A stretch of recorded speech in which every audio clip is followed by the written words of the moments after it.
Elles sont moins de 10% dans les structures de Médecins sans frontières au Mali. Partant de ces remarques, pour renforcer la capacité des femmes dans les instances de décision.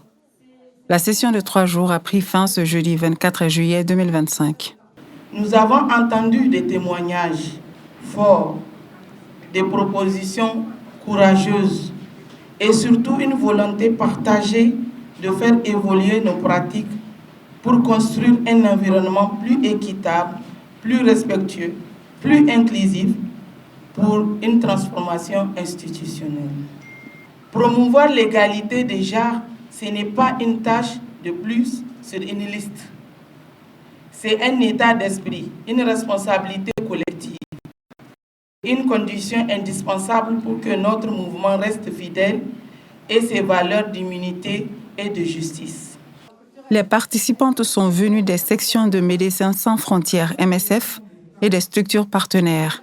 Les formateurs ont apprécié leur approche. Les discussions ont été très interactives et les participants ont montré leur engagement pour déconstruire les stéréotypes qui tournent autour du genre.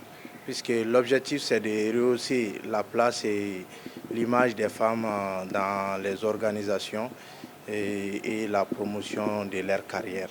Les discussions ont porté notamment autour de la promotion et de l'égalité des chances lors des recrutements, donc la révision des politiques internes pour les organisations et aussi de renforcer ou créer des réseaux de femmes leaders.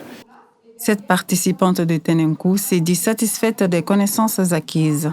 On a beaucoup appris, des échanges avec le ministère, des informations qu'on n'en avait pas, donc on a eu. Donc vraiment, c'était vraiment satisfaisant, C'était vraiment satisfaisant. Peut-être ce que je peux dire aux participants de mettre en application ce qui a été dit, surtout nous les femmes, de se préparer et de se renforcer sur le plan confiance. Cet atelier de renforcement de capacités était à sa 2e édition. À travers ces sessions, l'Organisation internationale Médecins sans frontières entend contribuer à la promotion du genre dans le système sanitaire